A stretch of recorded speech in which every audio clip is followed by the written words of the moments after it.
We are live on the Dirty and Driven podcast. My name is James Devaney. I am your host. And this is the show where we bring people to the blue-collar world, teach them how to kick ass. Our mission here is to gain, train, and retain solid, hardworking individuals in the blue-collar trades.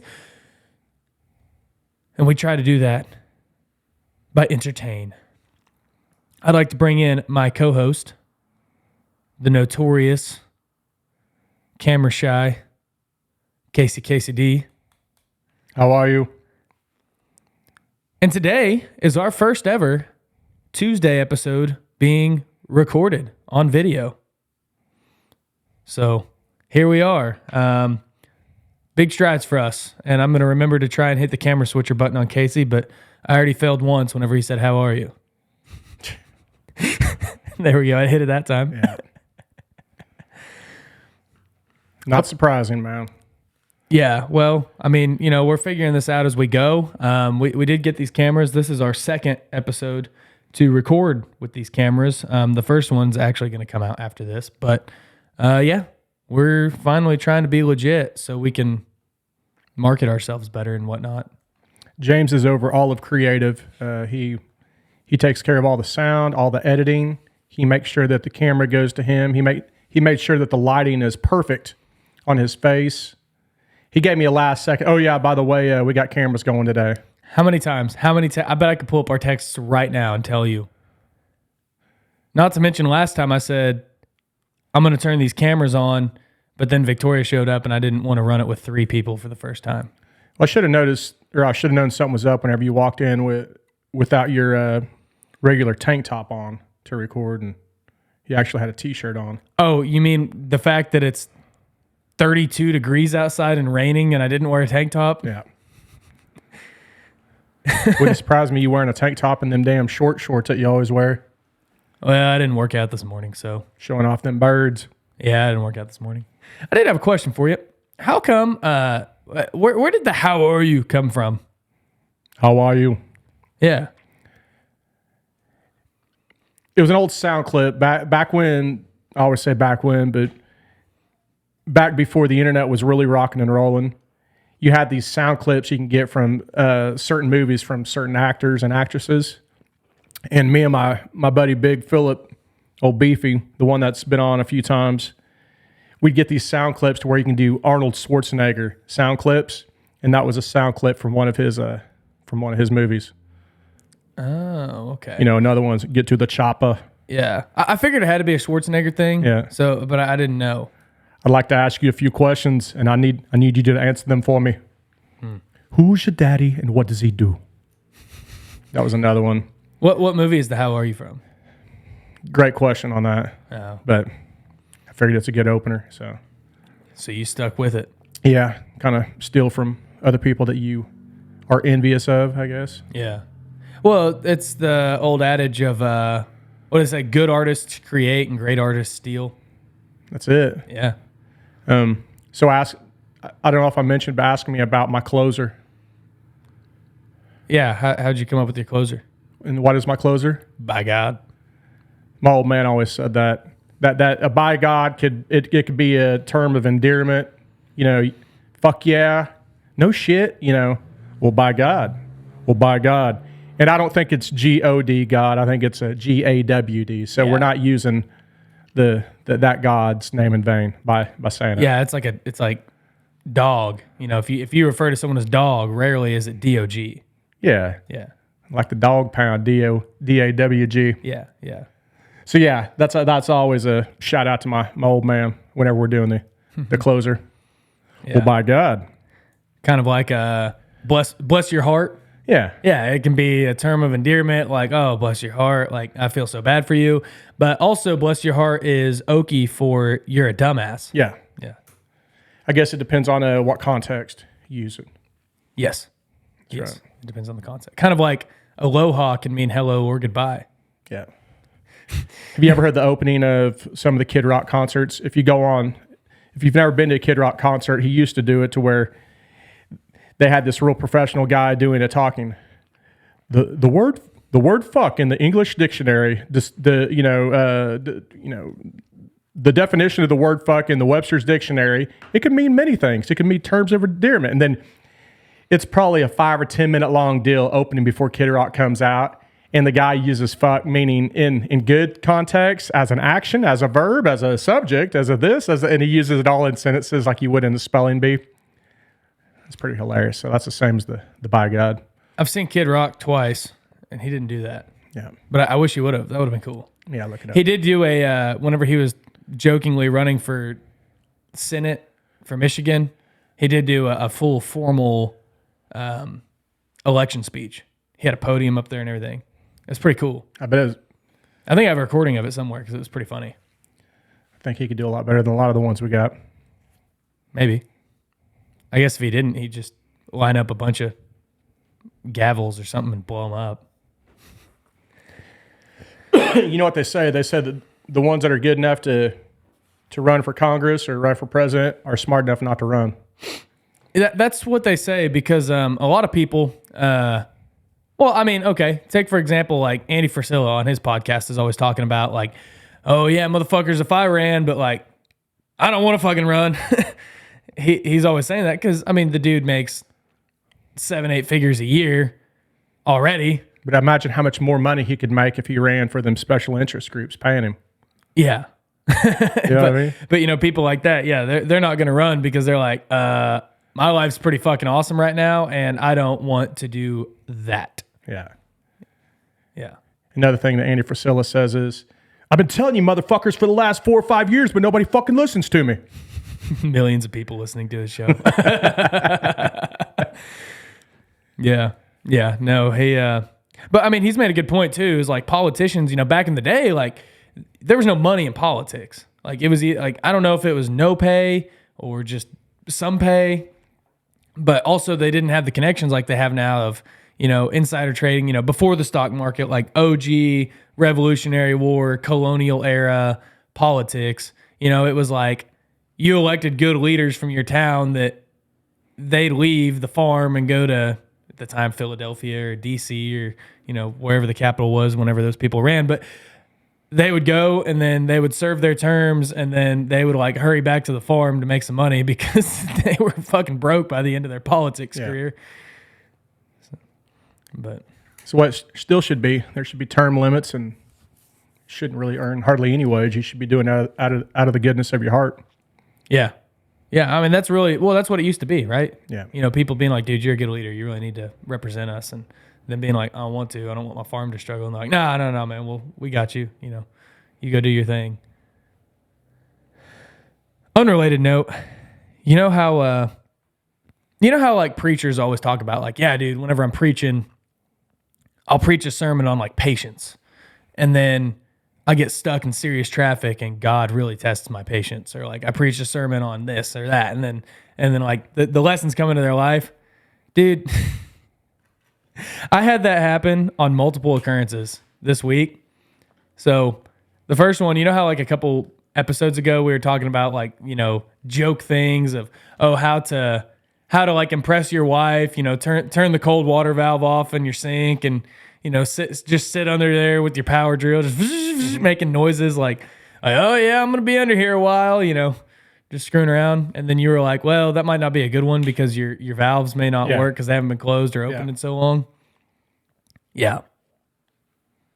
I went to install a water filter and my valves were just, like, it'd been so long since anybody had closed them that those valves just didn't close. Yeah. They would not. It happens. But what was funny about that, it was really funny. So last weekend, I'm sure you saw there was a 12-inch water main that broke in town. So I'm sitting there trying to close these valves. I'm like, damn, why aren't they closing? You know, and I'm sitting there screwing with them. The handle was kind of loose, and I was like, well, maybe I'll, you know, tighten it up. Well, I tightened it up. I tried to turn it again. My water pressure is getting lower. So I was like, okay, so working. I'm doing something, you know, and I kept screwing with it. It would get lower, but it wouldn't stop. So finally, I just shut water off to the house, whatever, and then I did my stuff, and then I I installed the water filter, and I fire the sink back up, and Victoria's like, well, man, would this like really took a lot of water pressure away.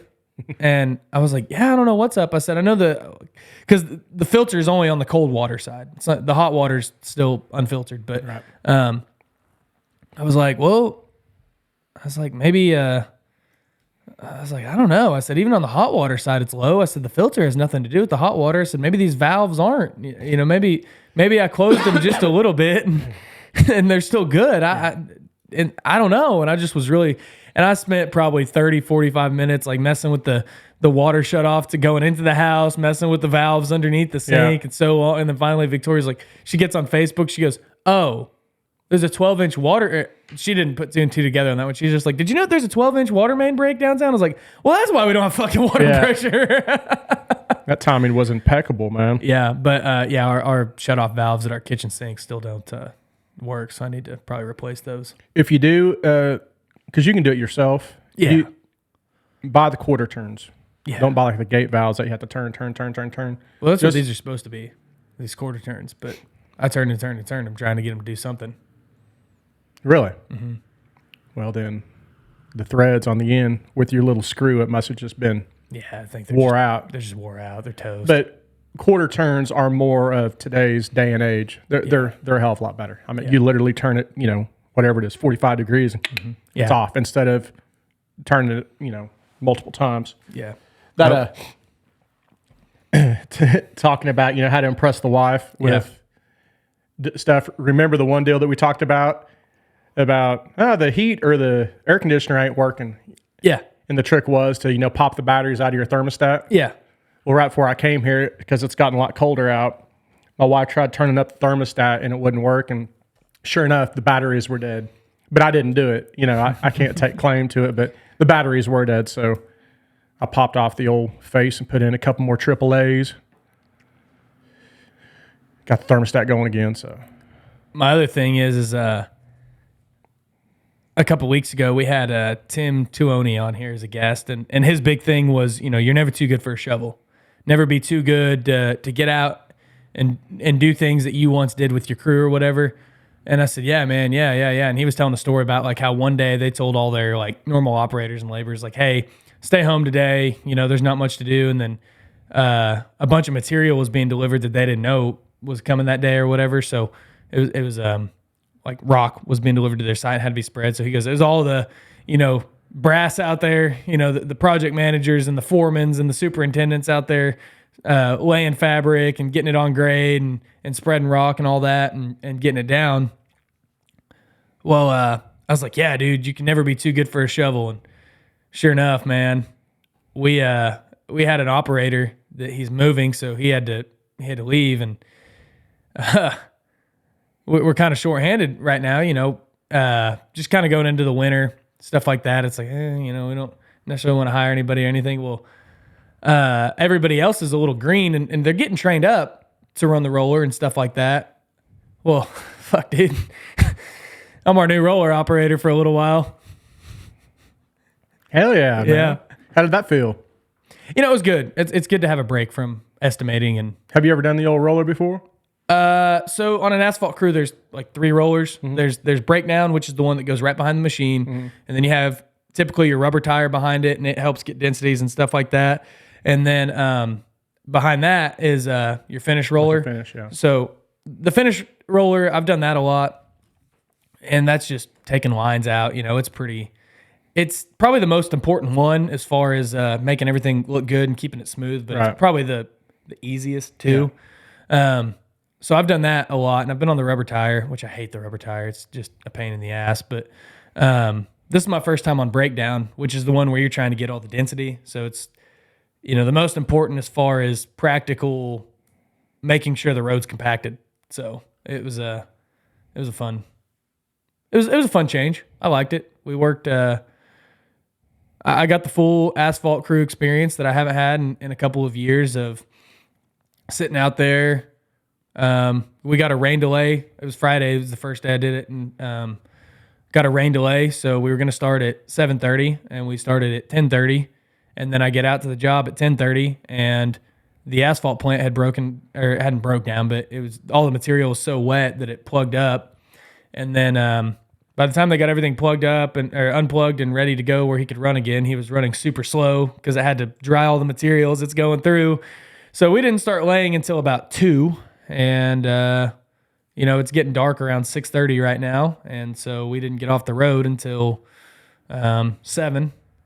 So it was cold, misty, kind of like it is today. Yeah. Fucking freezing. So I was like, "Yep, here we are, full experience. Let's go." That's good for you city folk, you office folk to experience that. That way you understand what the field has to deal with. Well, it is. That's why I'm glad to do it, and you just build different relationships with your guys when you're out there with them. Yeah. You can only do so much when you see them for 30 minutes in the morning, and maybe if they come by and say hi in the evening when they're clocking out or something. Well, you listed kind of a domino effect because of the weather. 2 or 3 or 4 things that delayed it from starting early mid-morning to now just after lunch at least, if not later. Mm-hmm. That's crazy how just something simple like that can just push you farther back on a deadline. Yeah. Well, and it's crazy. Like I said, it was the full experience. It was old Murphy's Law, right? One of those deals of, oh shit, dude, it's 1,200 tons of asphalt, easy day, everything's ready to go. All the equipment's working. We're fired up. We're ready. We spray tack. No plug ups on the distributor while you're spraying tack. Nothing. Just everything's great. Murphy's Law. Well, then it rains for 5 minutes, and we get a half inch of rain in that 5 minutes. So, now you got to dry everything off. Sun's not coming out, but it's kind of windy, so it dries. And then it's just Murphy's Law. What can go wrong will. And then this goes wrong, and this goes wrong, and it just shows how important everybody's job is on an operation like that. There's no,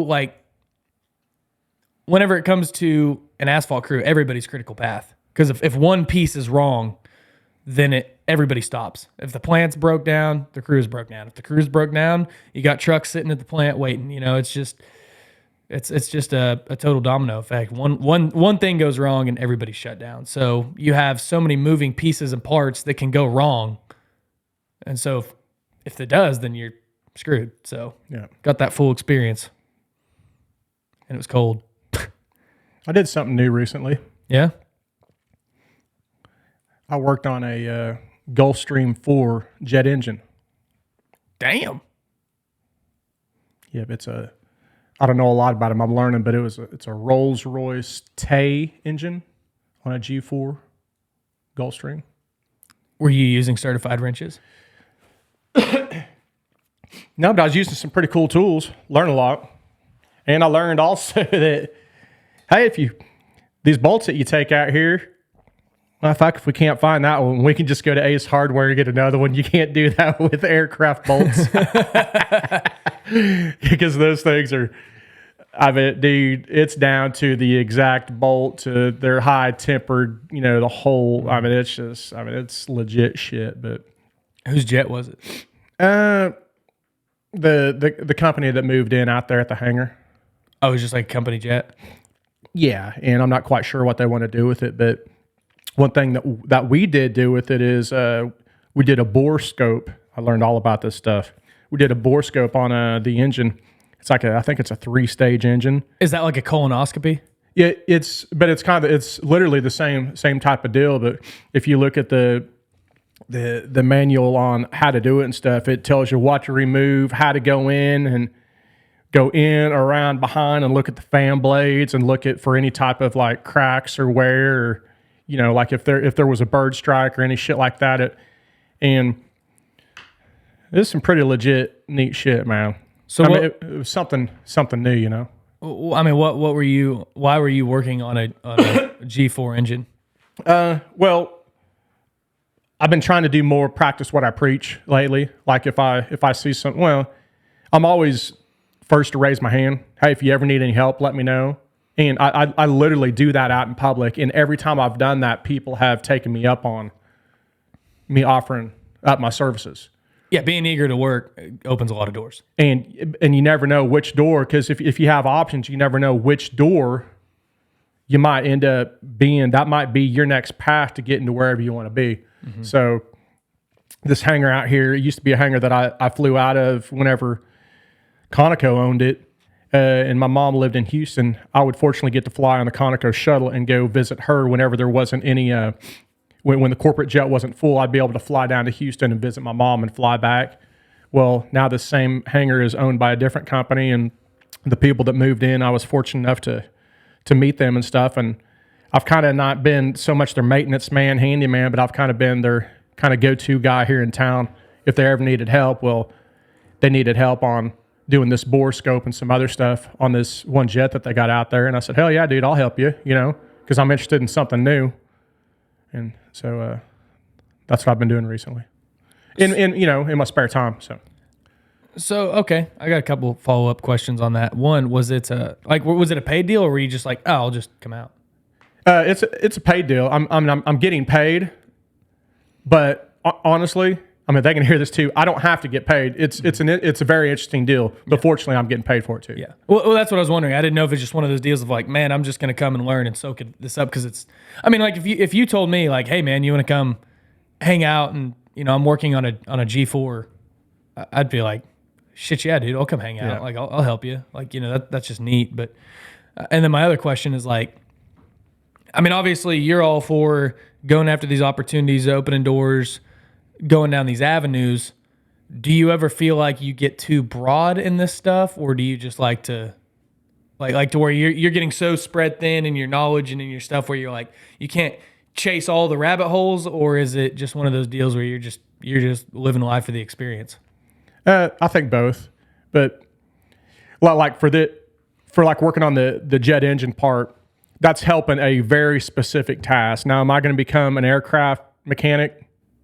Probably not. I mean, it'll take years of experience and all that, and I'm not sure if money's right. Who knows? But that was just that's helping them with a void that they need. They needed that void filled, because if not, then they were going to either have to pull somebody out from out of town to come down and stay and work, or look around somewhere here around town. I'm already a vetted guy. They know I'm a good guy. You know what I mean? Then they know the whole pitch with me that I was there for that.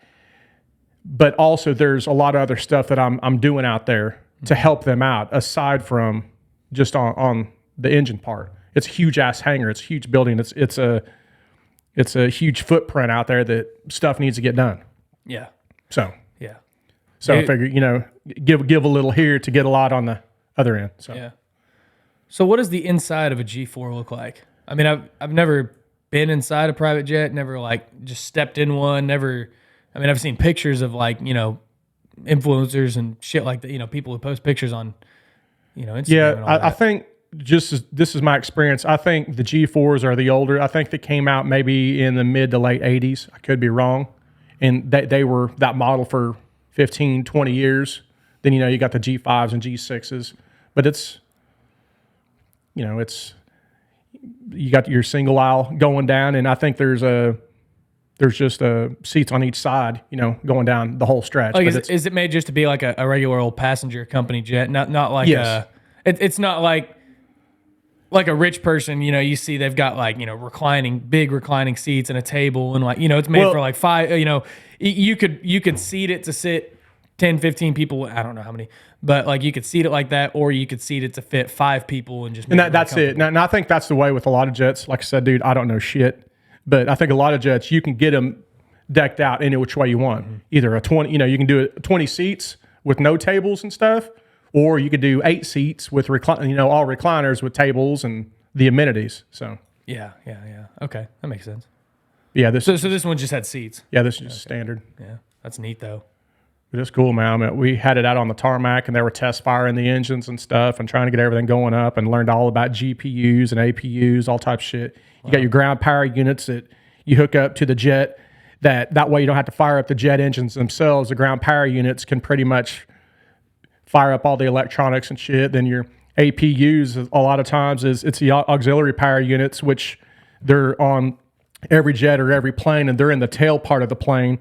And they always fire up the APUs while you're on the tarmac and stuff. And then next thing you know, the APUs are the ones that, do all the electronics, all the air conditioning, all that stuff, until next thing you know, they fire up the main engines. Then you start taxiing down the runway, and the main engines take over what the auxiliary power unit. So it's the auxiliary power unit is like the small jet engine kind of powering just the the stuff that you need, but then the big jet engines take over when it's time to go.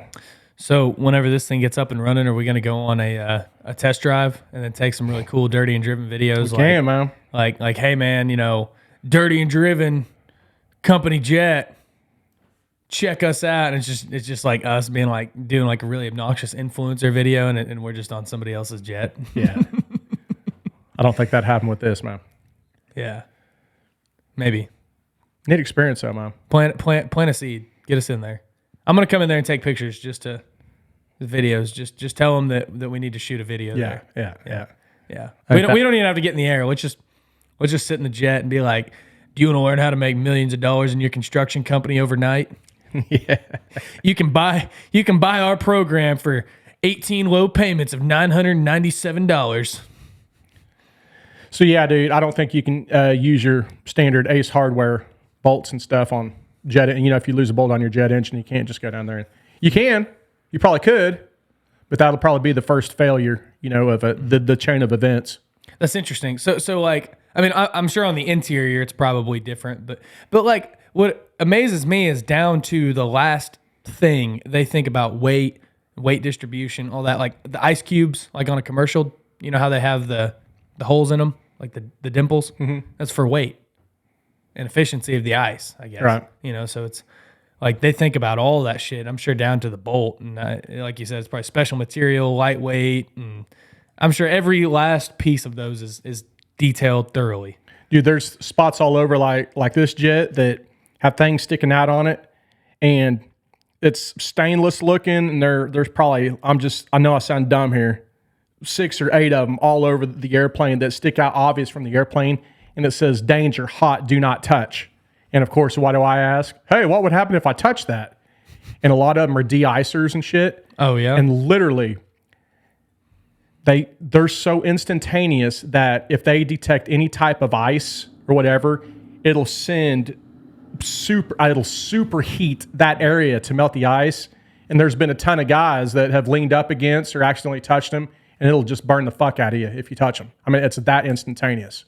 So do not ever touch those damn things. And they're located strategically all over the plane. There was one time I was involved in a de-icing practice on an airplane, and it turned into a very terrible night. I was in Denver 2 years ago for Victoria's birthday. She wanted to go to Albuquerque for her birthday, and so she still lived in New Orleans at the time. And so we're like, okay, well, we'll both fly into Denver. We'll meet up and we'll get on the same plane to Albuquerque. And we were meeting her friend there and her friend's, at the time, boyfriend. Now they're married. But we're like, okay, cool. So we met up with him. Her friend took a different flight because she lived in Chicago at the time. And we all, me, her, and her friend's boyfriend were all at the Denver airport. So we get on this flight to Albuquerque and we're like, sweet. We board on time. Well, then we're waiting on the tarmac for way too long. And then they're like, all right, well, we're just waiting to de-ice. We're number 3 in line. It's starting to get kind of snowy out here or whatever. And so we were like, all right, whatever. It was October. So kind of that season where it starts doing that stuff. So we go, and finally we go, and they de-ice the whole plane. They spray it with all this shit that they put on there. And then as soon as they get done de-icing the plane, takes 10 minutes or so. The pilots go, yeah, so we're out of hours, and the plane won't let us take off because we have exceeded our fatigue limit. So we're going to park this plane, and you guys are going to get hotel tickets, and we're going to do this again tomorrow at 6 a.m. And this was like, I think it was like midnight. So like everybody's already tired and pissed, and we're like, fuck, dude. And it's 2020, maybe. I think 2020 or 2021. But, COVID still rules and all that still alive and well. I think it's 2021. And we get on this van to this hotel, and we're thinking it's like maybe a mile or 2 away. Dude, this fucking van pulls up, and it's like a 15-passenger van. He crams like 30 people and all their luggage in this thing. And we get going, and we're like, all right, cool. And then like 5 minutes passes. We're like, how far away is this place? And then it passes a little more. We're like, how far away is this place? We drive for like 30, 40 minutes. Finally, we get on that side of town, and it's just this dumpy old Holiday Inn that they put us up in. And then there was a couple next door to us. They weren't skinny, and they were making rather loud love. And she's not a quiet woman, I will say. And you could hear every last detail of that in this hotel. So, anyways, that's my experience with de-icing a plane. Better than browning on a plane like old G, huh? Old G. Anyways, man, let's. I got a couple things I wanted to announce, and then we can get into our topic for the day because I know you got to get going, get all your shit done. I gotta run by my houses too for this freeze, Mega freeze. winterizing shit. And what are you? Okay, first of all, let's tell the people, what are you doing to winterize everything? What is your stuff you're trying to prevent before the freeze? I mean, obviously, I'm going to vacant houses. I only have one vacant house right now. Dripping the water, making sure the heat's on, opening the cabinets. Also, I've had fucking mice, dude. Mice have been bad this year. So many houses, like all the crawl space houses, just doesn't matter how well I seal those bitches up. Mice are coming in. So that's been the whole thing for me. So I'm doing all that. What are you doing to prepare for these freezes? Well, remember, mice can get into, if you look at the size of your pinky, probably smaller than the size of your pinky holes. Yeah. It's crazy. Kind of like the same as I've looked at raccoons before. These one raccoons were inside my dad's shop, and they had been in there for a month or two. Well, we finally ran them out one time. And when we ran them out of the shop, we had the gate open right by the shop to where they could have easily ran through the huge wide open gate. But instead, they went and squeezed through a space that was probably 4 or 5 inches. I mean, so their big, fat, huge bodies can and then go through a super small gap, right? Mm-hmm. Well, that's the same with those mice. Mice, although they're kind of fat-bodied and big, they can go through super small holes. So keep your eyes open. Don't just assume that the hole the size of a pin or a pinky they can't get through. They can get through. Yeah. So yeah, seal it off. I've learned that, dude. I had a bunch of mice, and then I realized I forgot that whenever you fixed one of my pipes last year, that floor was taken out because I was like, man, Casey sealed this whole house up last year, and then it was where you had taken out the floor underneath the kitchen sink. Mm-hmm. There was a bunch of big gaps in there, so I had to spray foam that thing up. Oh yeah, I saw that the other day. I forgot about that. I saw the spray foam. I was wondering who did that. Yeah. Nice rig job. Yeah. Well, there was a guest in there, and I just had to get it done. Yeah, I think the guest came in like I just got everything going, then the guest came in, and I never finished it to get it all sealed off right. Yeah. But what am I doing? Well, let's just say that I do a lot of work for other people, and I always put my stuff on the back burner. Yeah. And I'm dealing with the stuff I put on the back burner for quite a while at my house because I still thought I had an extra few days until I got cold out. But I've got my temporary water line that's running to my house that is external. It's running from the main that they put in, but it's running above ground, tied into my faucet that's feeding my whole house. But I had trenched. Remember when I ran my trench and put all that 1 inch going all the way up to my house? Yeah, I thought all your water was tied in right. It is. It's ready to be tied in. It's all stubbed up. It's all stubbed up right there in my well house, and it's also stubbed right there to where I tie into the main.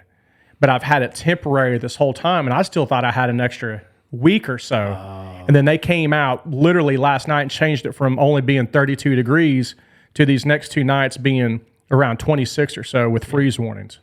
Yeah. And I've had that. I've got all the parts and everything, and last night when I saw that they kept changing the weather forecast, changing, that moved that to the top of my list. So when I got off work this morning at 5:30, I went home, talked to my wife for a sec, and I've been down until I came here. I've been down in where my well is, where my water comes in, and I've been getting all that stuff. I could just run it and I could tie it in right, but I'm trying to tie it in to where I have fixtures off and I've got my pressure reducing valves and I've got shut off. I'm trying to not just cobble it. I'm trying to do it right. Yeah.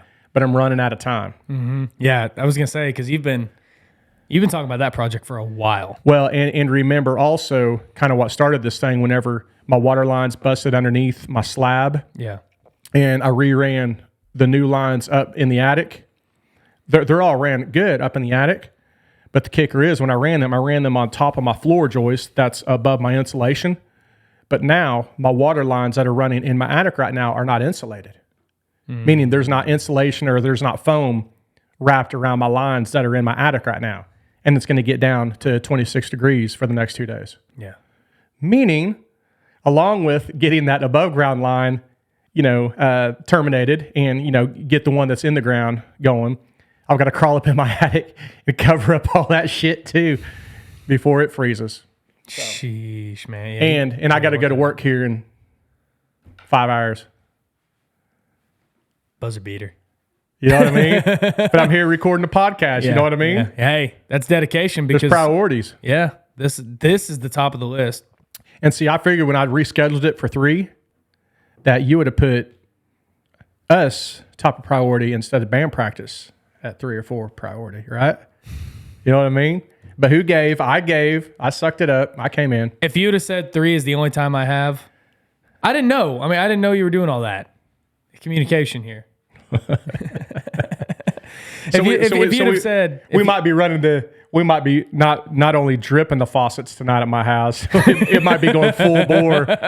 Full bore hot water running through the faucets. Yeah. Call Lake or wherever we get our water from. It's going to be like the water level's going to go down big time tonight because of me. It's already low, man. That old meter's going to be spinning. It's already low, man. Don't make it worse. Oh, shit. Yeah. Wait till they get that water going over to Enid. We're already giving water to Stillwater. Yeah. I wouldn't want to be on Call Lake water, though. When I lived in Stillwater, that shit sucked. The nasty water. That's why they treat it. Even treated, dude. That water was disgusting. Are we going to do our water talk again? No. We have other things to do. Although I did just install a badass new water filter in my house, the one I was talking about. And it filters all the shit out of your tap water, all the fluoride and stuff, and then it reintroduces magnesium and other minerals. It's pretty cool. It reintroduces? Mm-hmm. How does it do that? I think that it has magnesium and stuff in the filter. Like in these, there's these like little. There's 2 filters. There's a carbon filter, like the black carbon charcoal filters, and then there's another filter that's full of these. I don't know. They look like Orbeez. I can't remember what the actual name is, and those have like a lot of stuff in them. I think that they have minerals and stuff that they re-add to the water.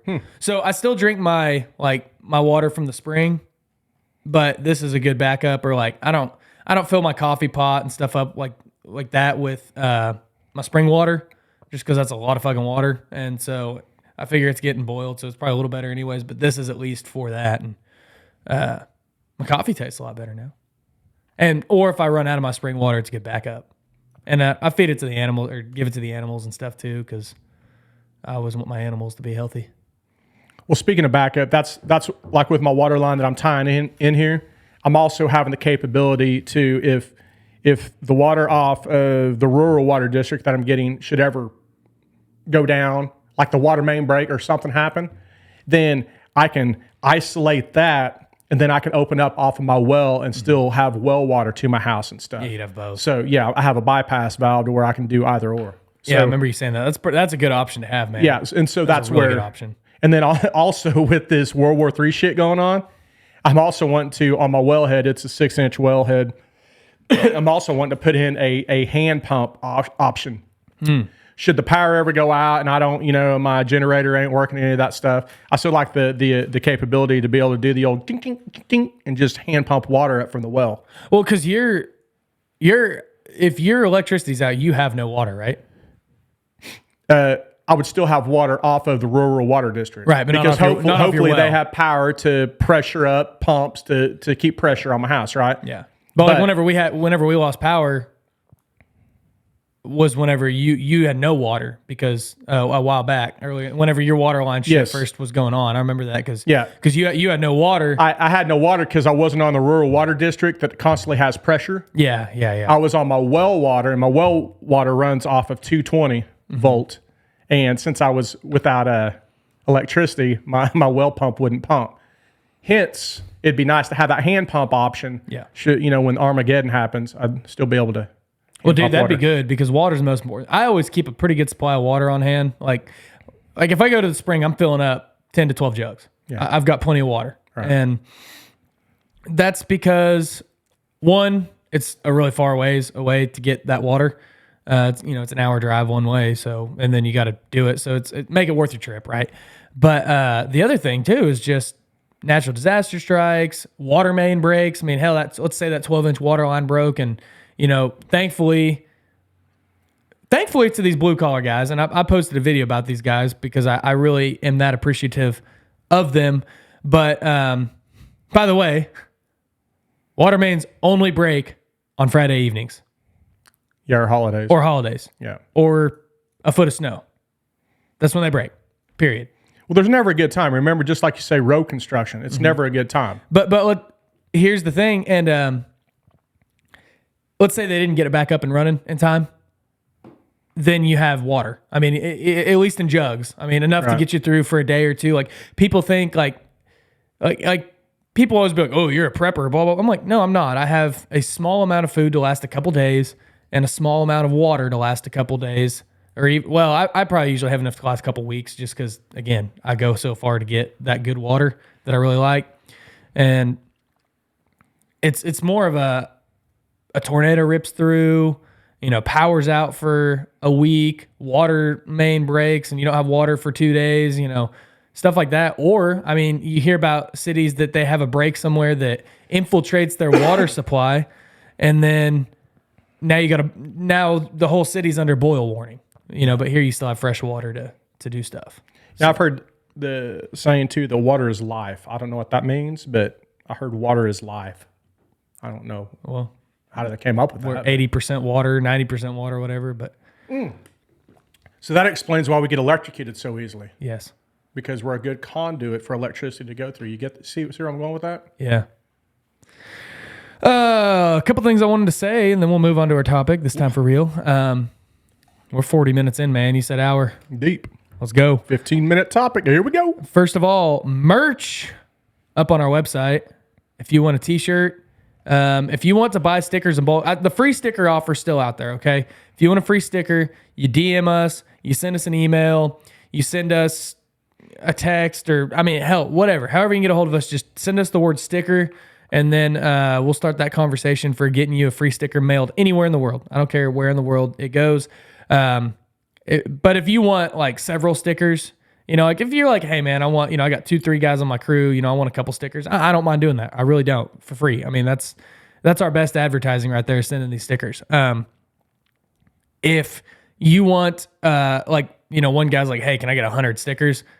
Yeah. All right. So he ordered 100 stickers, and, big shout out to him. That was old Ben from American Period. I think I actually gave him a shout out on whenever he called in on our call-in episode, but, yeah, dude, he wanted to give them to his crew. So I was like, yeah, let's go, man. So you can buy them on the website, or you can just message us and we can probably get you a better deal if you DM or email us if you want to order that many.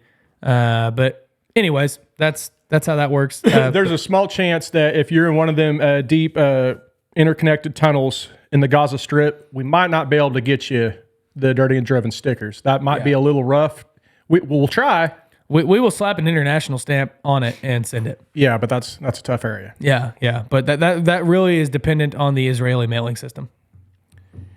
Now, the tunnels in Vietnam, North Vietnam, South Vietnam, the old school, we could probably get them there. Yeah. Just as long as an international stamp will reach it. That's as far in control as we have. Yeah. But anyways, so those are up. Buy a shirt. Damn it. Shout out, Mr. James Bernash. $20 in the tip jar, $21 actually. Big shout out to that man. We really appreciate everybody who puts any money in the tip jar, because you're supporting the show. We've, like I said, we're filming this first episode. We've got all these cameras. We've got high-end microphones. We've got about one of the nicest setups I think you can really have for two poor boys like us. And we're still working on our studio. But, the biggest thing too, man, is we're just trying to deliver good, valuable content. Again, the podcast is free. We don't run ads for the show. We haven't ran ads on the show. Not saying we're opposed to any of that. Not saying we never will, but right now it's free content, and there's not a lot of entertaining podcasts out there that don't run any ads on the show. I mean, there's a few, but they're few and far between, because Most people want money, and so they'll run 20 minutes of ads on an hour-long show, and it's annoying as fuck. We don't do that right now. We won't ever run that many ads, but I mean, we are open to sponsors or two. You know, if you align with what we believe in, align with our values, and you're not going to tell us to censor ourselves ever. So we never say never. Never say never. But we're really picky about it. But anyways, guys, today's topic, man, speaking of old Ben from American Period, he came up with a pretty interesting stat whenever we did our call-in episode the last couple Fridays. And if you haven't listened to those, they are both entertaining and educational in certain aspects. So it was a lot of fun. But he mentioned that during the Vietnam War, it was actually safer to go to war in Vietnam than it was to go to work every day. So him and I talked about that. He sent me some stats, and I did some research too. There's a lot of stats on how many people died in Vietnam and stuff like that. And I am going to tell you there's a little bit of a gray area pre-1970 in the workforce. But here's what I got. 1967, 11,363 people died in Vietnam. 1968, 16,899. 1969, 11,780. 1970, 6,173. 1971, 2,414. Okay, so the worst year was basically 17,000 people. Second worst year, 2 different years, it was close to 12. In 1970 alone,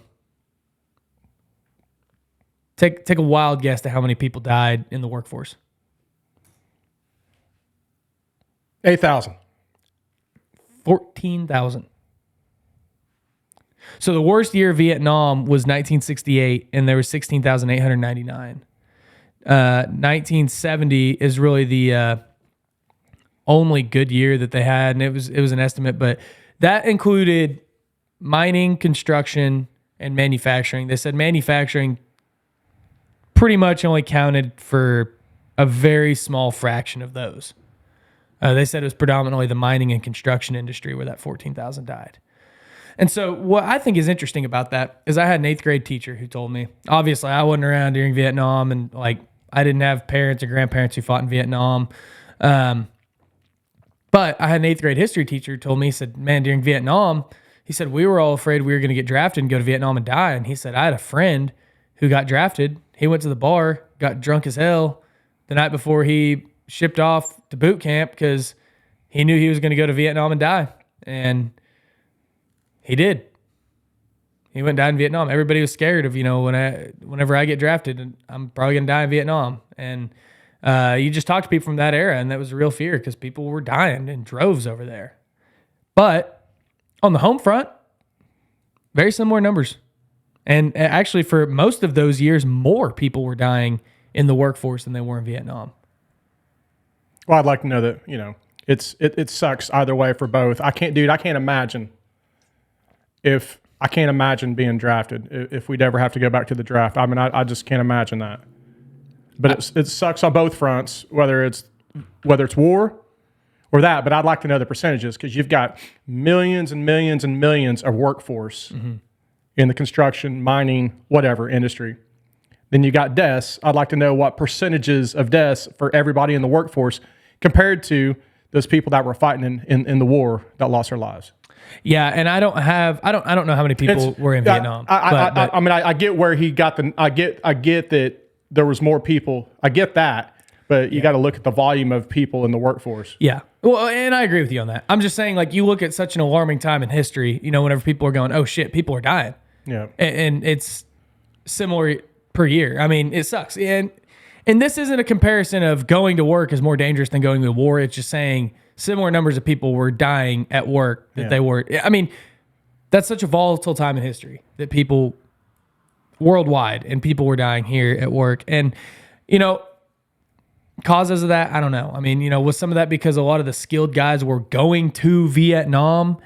Yeah, I mean, that's part of it. Just as I'm sure some of these more inflated years of Vietnam was whenever people were being drafted and just being ran through boot camp super fast and then shipped off and not getting full training experience. I'm sure it was similar deals just like that. And so now 1970, you got a lot of unskilled guys running equipment or, doing shit the old fashioned way in mines and in construction. There you go. And that could not, there you go. And they didn't have the that could be training. a reason why maybe the trend of those numbers went up was you were having less skilled workers because a lot of them were off fighting. There were people filling those voids, and then maybe those could have been the ones that were getting hurt or, dying. So, Well, I think it was. I mean, I think that has a factor to do with it.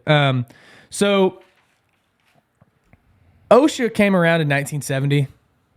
I know everybody's got their thoughts and opinions on OSHA. I'm a little indifferent to it. I think that it helped a lot as far as that goes. I think that OSHA as an organization should be different. I think it's good to have some sort of regulating body saying, hey, you guys are doing some fucked up shit. Because back then, too, I mean, you got to look at the way mines and construction was. Like, even I look at whenever I entered the industry a decade ago, whenever I was 15, and then even going to work for more buttoned up organizations whenever I was like 18, it's changed a lot just in the last few years, much less since then. But anyways, here's just some more stats that I think are cool to talk about or interesting. Between 1980 and 1989, we had 7,100 deaths annually in the workforce. And most of these deaths, again, were from construction mining. A little bit was manufacturing, a little bit was service industry. They don't have the exact numbers on mining, construction, service industry, manufacturing, but they did say a bulk of them were construction and mining, which I could see. I talked to people who built roads or worked in mines back then, and it was a whole different animal. Now it's about 4,000 a year, and this kind of goes to your thing. So, I mean, that's still a lot, right? Like, it sounds like, oh man, from 1980 to now, we only went from 7,000 to 4,000. Like, you'd think it'd be better, but we actually have twice as many people in the workforce now that we did in 1970 or 1980, I should say. No, that is 1970. I wrote down, yeah. So we have twice as many people in the workforce now than we did in 1970, and we only have 4,000 a year dying than we did back then. So that's a good trend. Yes, Damn good trend. yeah, it really is. I mean, obviously the goal is zero. Yeah, always. But I mean, still, realistically, it's trending the right way. Yes, it is. And so I think a lot of that is because of safety culture. I think back then there wasn't safety culture. It was, now people are not afraid to say, dude, I'm not fucking doing that. That's stupid. Like, I'm not climbing up this ladder or I'm not climbing up this without fall protection. I mean, sure, you have your times, right? But people are not afraid to say, I'm not doing that unless we do something different. Yeah, do y'all have a stop work policy? Yes. Oh, yeah. And I think a lot of people have embraced that to where I think what they say is you shouldn't feel that there's going to be retribution for raising your hand and saying, hey, dude, I don't feel safe doing this. Let's stop work. Let's sit back. Let's get a different game plan and try to attack it again. Yeah. Yeah, and here's my thing, too. So I talk about OSHA came around 1970. Everybody hates OSHA. Hell, whenever I was with Big Smallsy in Denver, he gave me a bright green high-vis shirt that says defund OSHA on it, which I'm really fucking pumped about, dude. But it just shows, like, people are tired of it. People are tired of OSHA. They're tired of OSHA officers. They're tired of all that stuff. But pre-1970, and really even now, a lot of companies are not doing it well, but OSHA would not have had to come around if people would have had a proper safety culture back then anyways. And I get the mentality was different. I get that the mindset was different. And you talk to guys from back then, they go, well, dude, it just was different back then. And I believe that. But I think that there were still companies who actually valued that stuff and valued their workers and valued them going home every night versus number on a payroll. Well, and keep in mind, too, almost every policy or procedure, especially in those type of fields that we're talking about, a lot of those were put in place because of someone got hurt, injured, or died, or whatever, is why those were put into place. Yes. Yeah. And where I want to go with this is, like, a lot of companies all say, like, oh, our people are our best asset. We want everybody to go home every night.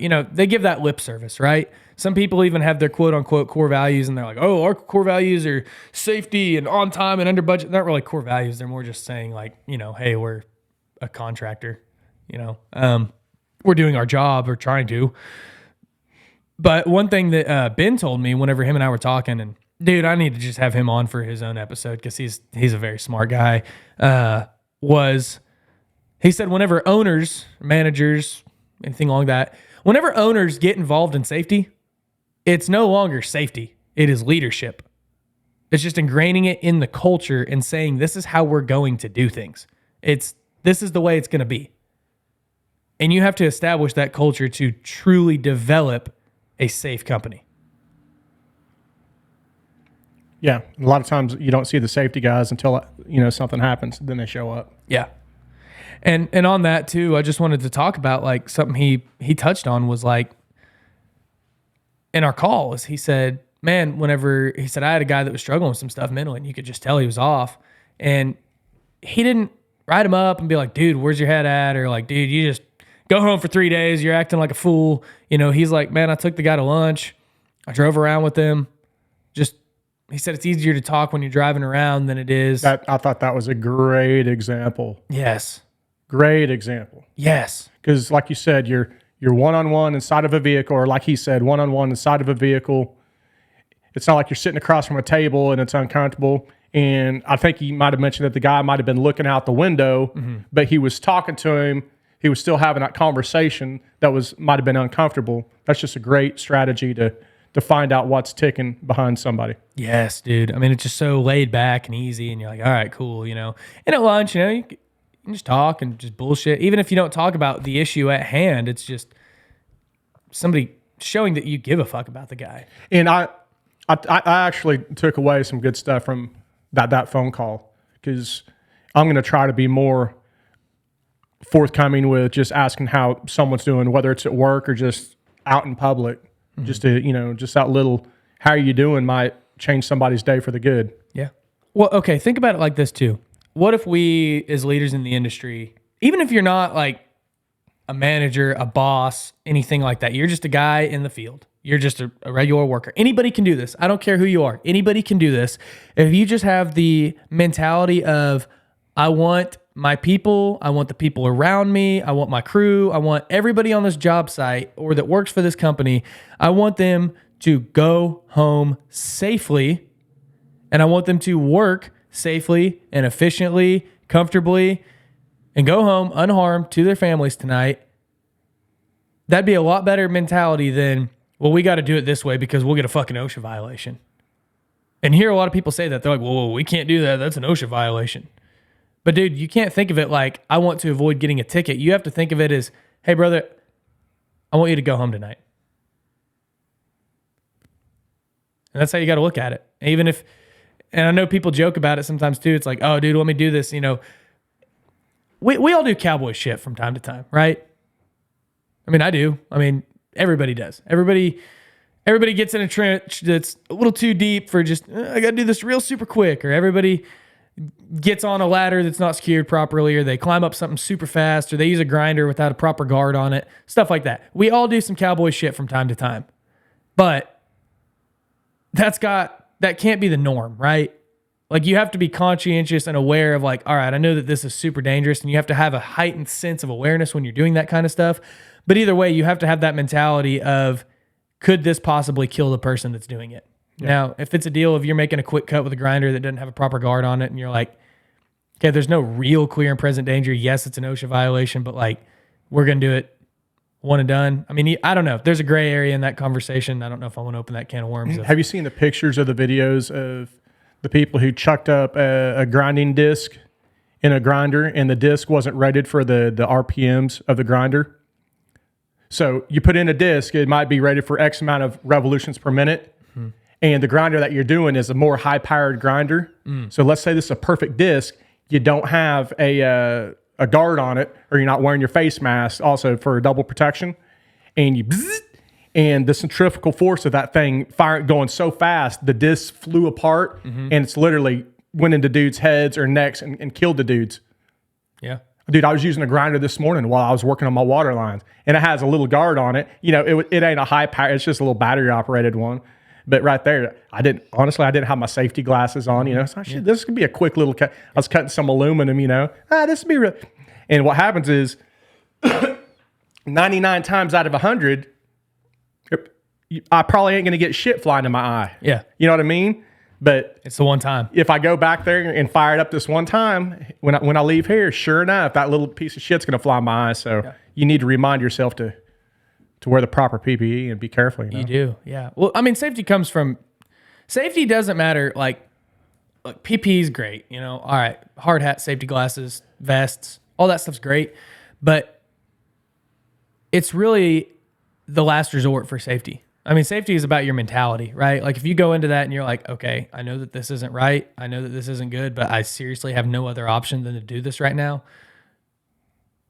You usually have a heightened sense of awareness. You're usually even a little anxious. Like you're like, okay, I'm just going to, you know, now if you know that it's a serious threat, you obviously replan and do something different, right? I mean, but you don't do anything that's too uncomfortable. But if you sit there and you're just like, well, we've got to do this trench differently because I don't want an OSHA violation. You as a boss or an owner, that's a shitty mentality. And your people you're going to get your people hurt with that kind of mentality. But if you step up and you just say, we don't do it that way, period.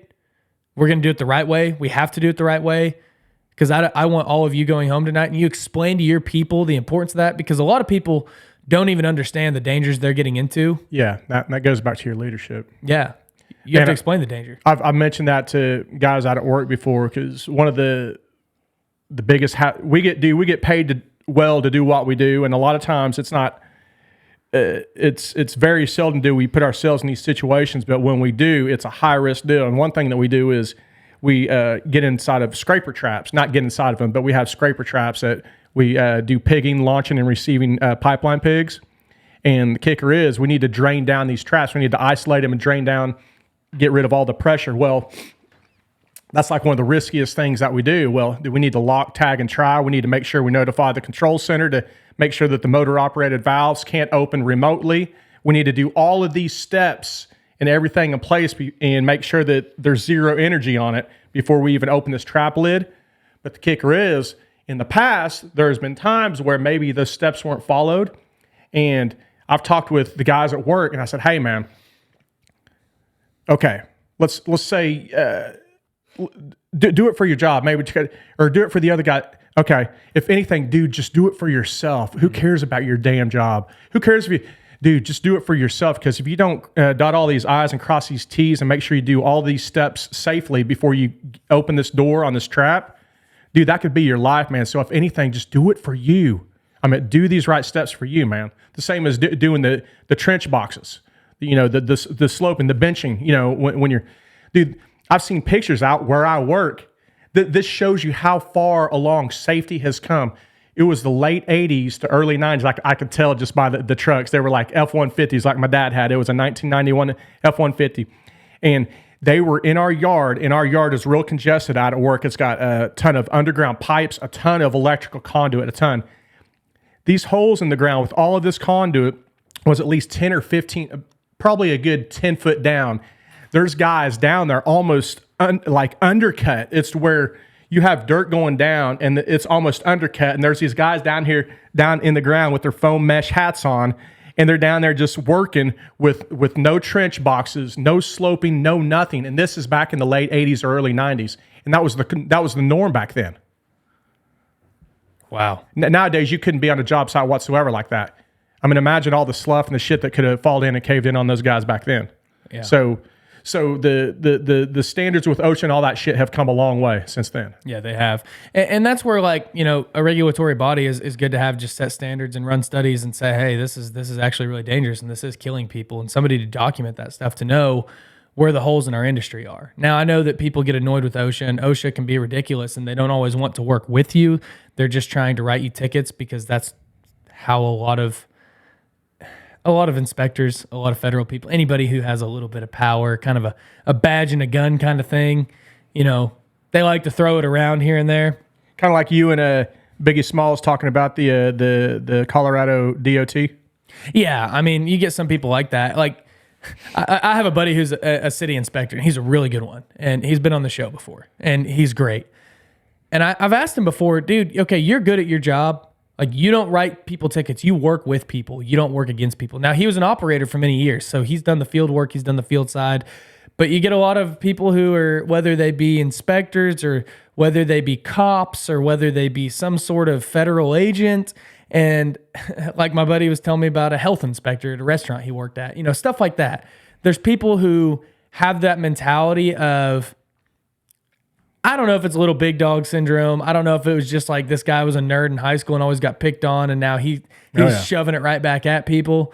Like a lot of inspectors are like that. It's they get a little bit of power and they use it, and they want to use it, and they have it. So that's how a lot of these people are. Now OSHA would be a lot better organization even if they had the same rules, the same book they have today, but if they came out on a job site and said, "Hey, that's not quite right. Like, we need to fix that." Now, if it's serious issues, yeah, write tickets, dude. Do some violation, but like, and I'm sure there's plenty of OSHA guys out there that do this, where they come out to a site and they say, "Hey, man, this isn't right. Here's a couple little things that you can do right now in the next 10 minutes to make this all how it needs to be." Or, hey, here's just a checklist of things I need to see different. I'm going to come back tomorrow. Let's get these fixed. Let's get these guys safer. And then, if it's all good tomorrow or if it's all good in a couple hours, then I'm gone. And you just, I'll write you a little warning or something, but I won't fine you. But a lot of them don't do that. They show up and they go, like here's something that I've seen before. This company, they got an OSHA violation. They're telling me about it because they had a trench, and I don't know the rule on how far away a ladder has to be in a trench, but everything else was good, but it was an L-shaped trench. And OSHA has a rule of, if guys are in a trench, the ladder has to be within, I want to say 25 foot or something like that. I don't know. I'm just throwing a number out there. And the trench went and it was straight, and then it was an L shape, and they were just around the corner of that L, and the ladder was on the other side of that corner. So it was within probably 5-10 foot of them, but it was around this corner. Well, they got a citation for that because the ladder wasn't within it, but the OSHA book doesn't really specify that. Well, the guy could have just come and said, "Hey, I see where you think you're in code for this, but actually that's a violation. And so go ahead and fix that ladder." Like, if he just educated him and walked off, that'd be great. But he didn't do that. He writes a big ass ticket.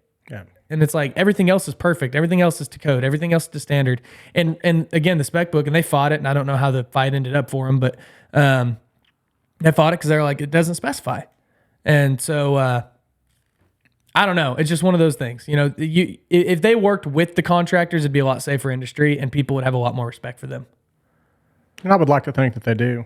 But if somebody's habitual to where you do try to coach them, and then you come back and they didn't correct it, and then let's say the next time on the job, a few weeks down the line, they come back again and it's the same shit over and over again, then you start dinging them because, you've tried in the past, and obviously they're not playing ball, Yeah. Yeah. No, I agree. And that's the same with, if you have someone working for you or whatever, and the guy fucks up, not 3 strikes, but he's got to get out of jail free card. Yeah. Hey man, you messed up here. You know what you did wrong? Okay, here, let me show you. But then if he does it again, now you almost got a little trend. If he does it a third time, now something's up. That's the same way I think them OSHA guys, dude, don't know anything about the OSHA guys, but that's the same way I would hope that they would be also. It just depends on who you are. I mean, if you've worked in the industry and it's different. Like, there's inspectors for DOTs and stuff that I've worked with that they've worked in the industry, either on the DOT side, and they were in a different position, and then they became an inspector. They became something that involves job site stuff, and they kind of know the little tricks of the contractors, but they're very fair. It's, hey, here's the specs. Here's realistically how you're able to build this. We'll meet in the middle on this, right? They'll work with you. And then you have guys that are, this is what the book says, and it's like, well, that's not possible to do it exactly how the book says it right now. We need some here or there, and it's nope, black or white. Yeah. And that's how a lot of these guys are, is they are black or white. And that's how a lot of owners have gotten, is black or white. It's either this is an OSHA violation or not, or this is this or not, but it's not that gray area of, I just want my people to work safely and efficiently. And go home to their families, and I don't want to have a death on this job site. I mean, nobody wants to have a death on a job site, but it's not always in the forefront of their minds either of how do I make sure everybody goes home safe today? Yeah.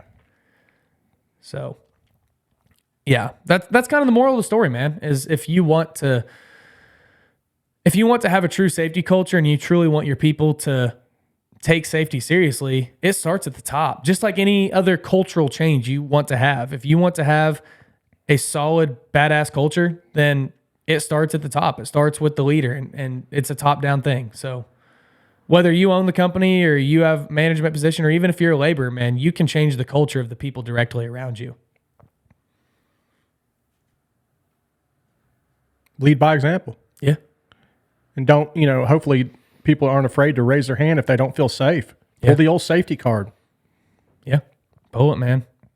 Dude, you can pull it where I'm at, and it should be anywhere. If you pull the safety card, and don't just pull the safety card to pull it out of your ass. Yeah. I mean, hey, you don't feel safe. If you're unsure, hey, raise your hand. Say, dude, I don't know what's going on here. I don't feel safe. Can you explain it to me? And then hopefully you can work through it from there. Yeah.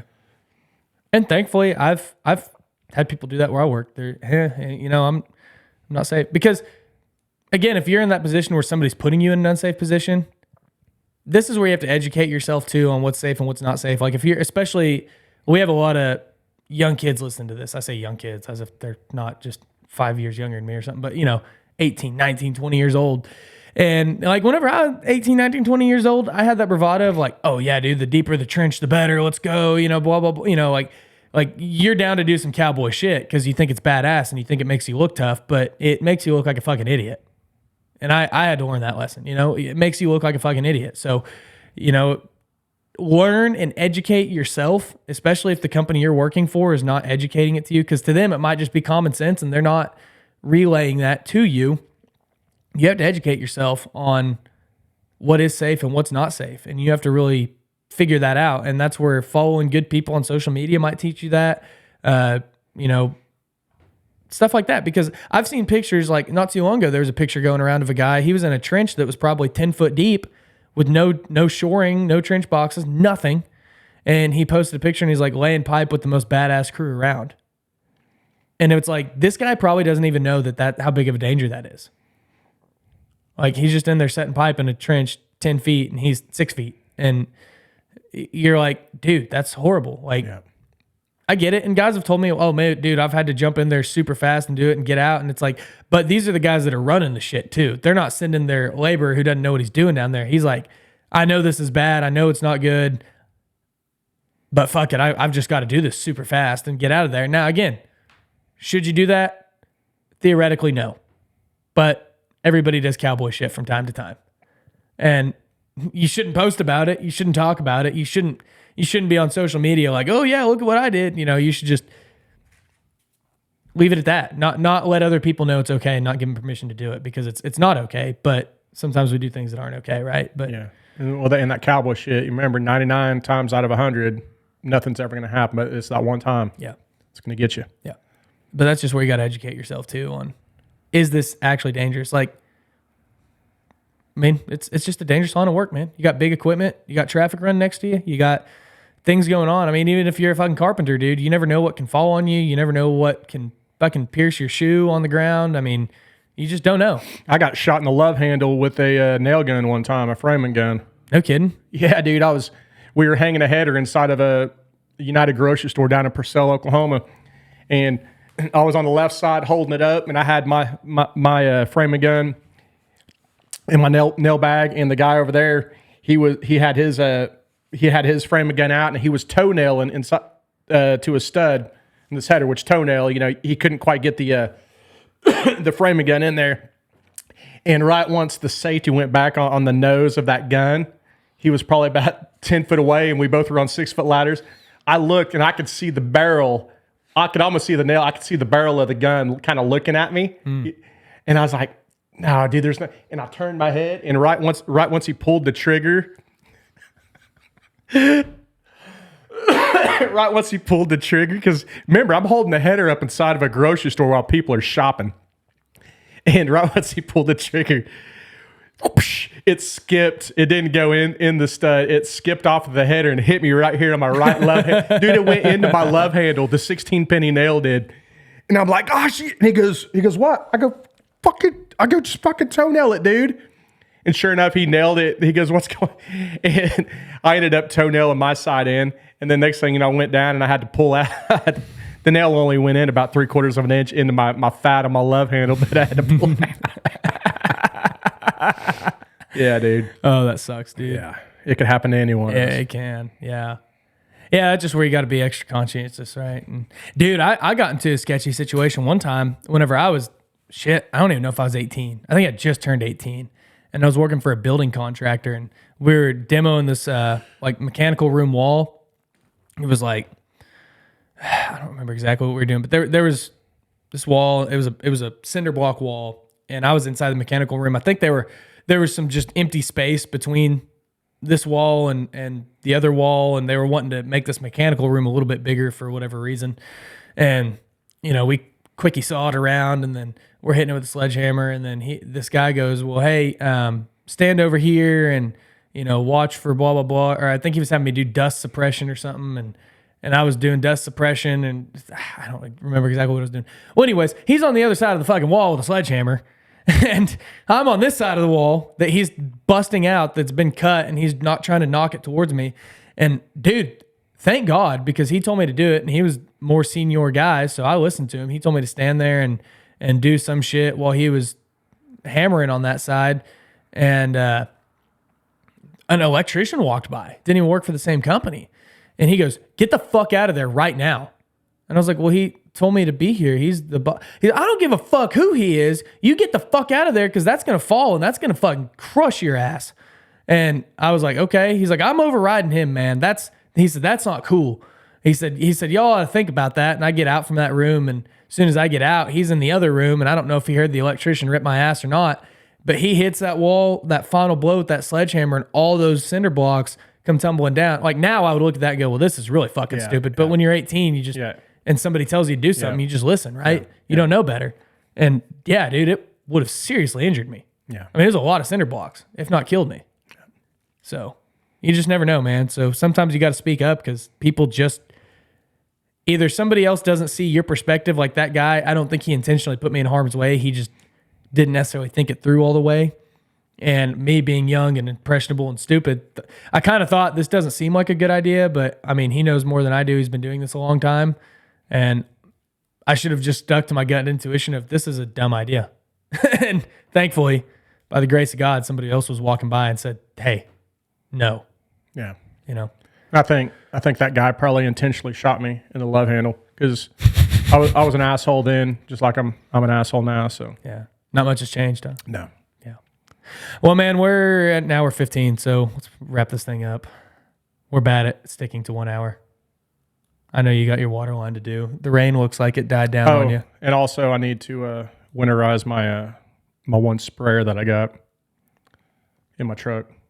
Because it's got chemical in it and chemical in the pump. So I had a guy bail on me for a deal last week. I was supposed to meet up with a couple people, and one guy bailed because he's like, hey, man, he said, I'm going to have to miss tonight. We're trying to winterize our jet skis.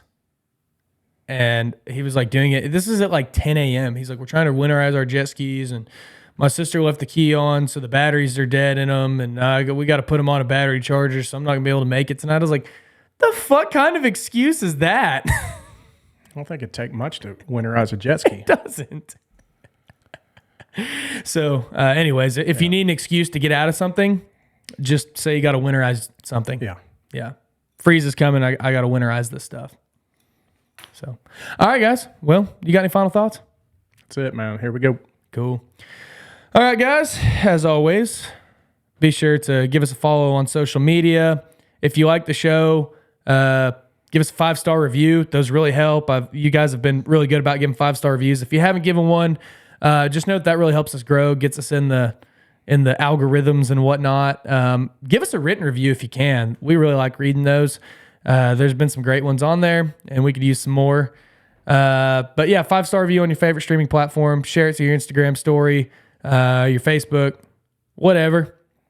Check this episode out on YouTube if you want to, and most future episodes. I'm not going to say all because you never know if we have technical difficulties. Hedge words. And also, if you want to book us for a keynote for any sort of conference, event, class, anything like that, we're down for that. And we are open to do that. So hit us up, shoot us a message, shoot us an email, dirtyanddriven@gmail.com. Connect with us on our website, and we can talk details. Anyways, guys, as always, get out there, push yourself this week, and do something hard today. By God.